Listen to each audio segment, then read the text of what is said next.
Right, we've got 2016 Renault Kangoo. Problem being, when we start the van,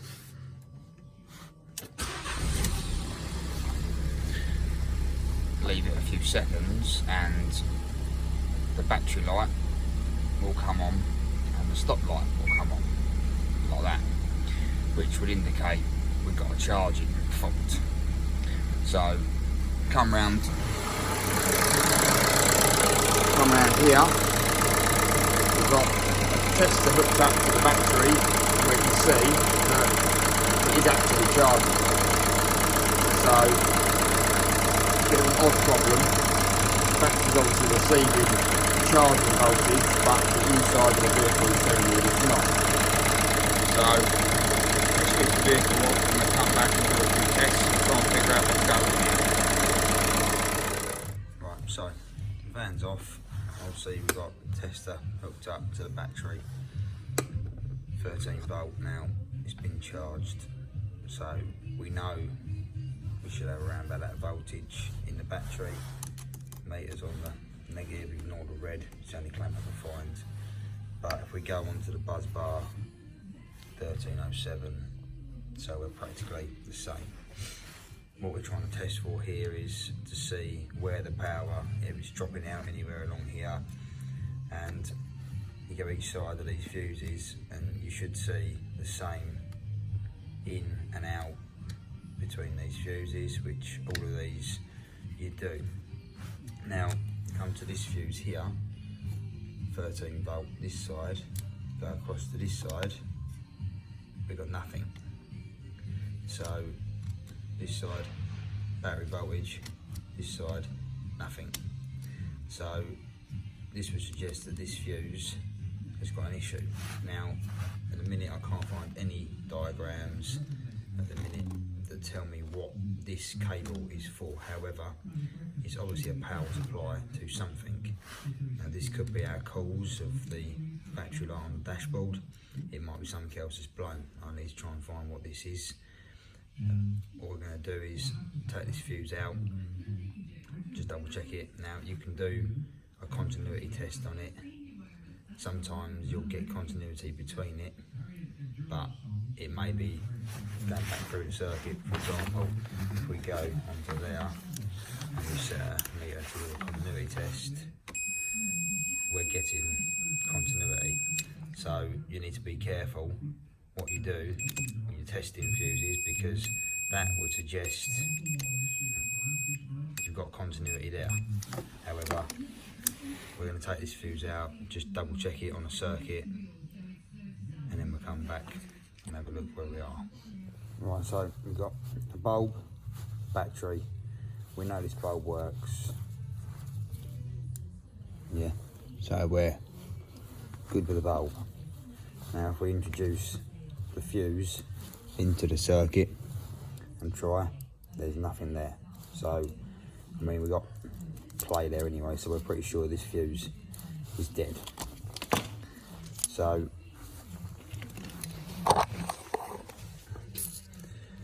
dead fuse, we're going to make our own little loom up with a 30 amp fuse in, put this in line for the minute and see if it solves our issue.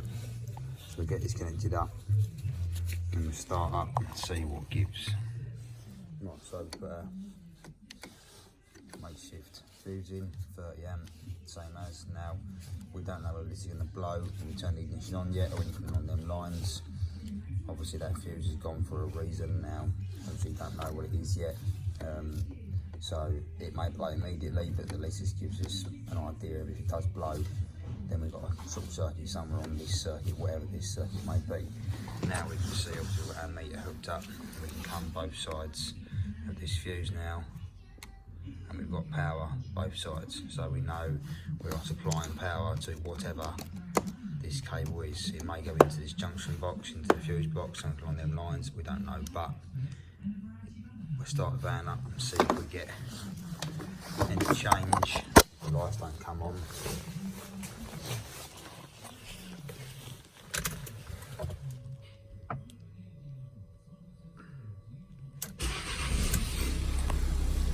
Give it a few seconds.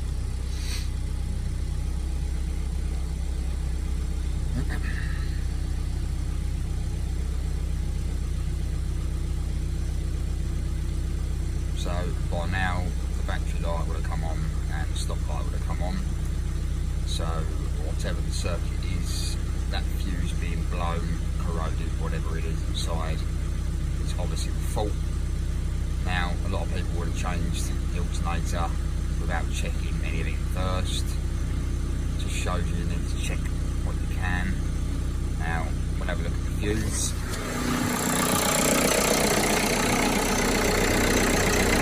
Fuse is still intact, so I need to get a new fuse link for this. Same amperage.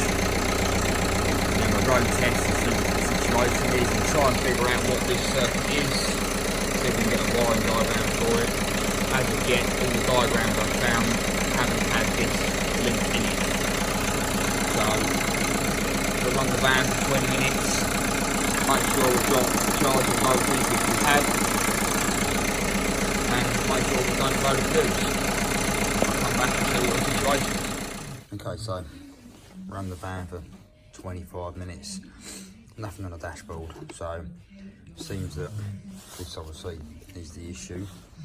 Now, and again, can't find any wiring diagrams for what this is, so hold the fuse out, scanned, and this is what we're left with now. The UPC system, which seems to point towards the charging system itself. Now, what seems to happen is when you pull the fuse out, or if it's blown, then the battery current sensor, it stops telling the alternator what charge to give the battery. So it charges at full whack all the time, which can obviously burn the regulator out on the alternator. Obviously can damage the battery as well if it's charging continuously all the time. So this battery's dead anyway, well, not dead, but it's not in a good way. So we're going to change the battery anyway, but it would seem that if this blows, it tells the alternator to charge continuously. Now, people might change the alternator, run the car, you get 14.5 volts, you think great, problem's fixed. However, then a few months, few weeks, whatever down the line, the alternator then goes bad again because this fuse is blown. Now, it's probably worth, if you get this problem, to check this fuse first and do similar sort of thing to this, see if the problem goes away, because as soon as you pull this fuse out, it bangs it up to 14.4 volts immediately. When you put the fuse back in and it starts, the smart charge system kicks back in and it tells, this module is telling the battery, or the alternator, sorry, what charge to go in and out. So we're going to obviously put a normal fuse back in this, and then we'll clear the codes, get the battery changed, and hopefully there's no more problems. So if you do get this or anything like this on the system, now bear in mind as well that these codes were not active when that fuse was still slightly connected inside, so you may not get this particular fault code if you've still got a bit of life inside that fuse. But if you do get these, check that fuse first and should solve your problem. Right, so fit our new battery, obviously coded it to the car, to the van, road tested, everything now works, start stop works. Obviously the battery is now holding charge, so all things considered, obviously we fit our new fuse link as well, so everything is as it should be now. So yeah, job's done, hopefully the customer will be happy. Obviously he didn't have to spend out on an alternator. I mean, the battery's not cheap for these, but you know, the diagnostic was 2-3 hours to try and figure out what was wrong with it. But you know, all things considered, we've got a fixed van with the right part. So if you do get this issue, as I said before, check that fuse out first. So hopefully it helps someone. I'm not putting an alternator on when you don't need one, but you can see batteries can cause a lot of problems when they don't hold their charge, etc. So start checking here first. Job done.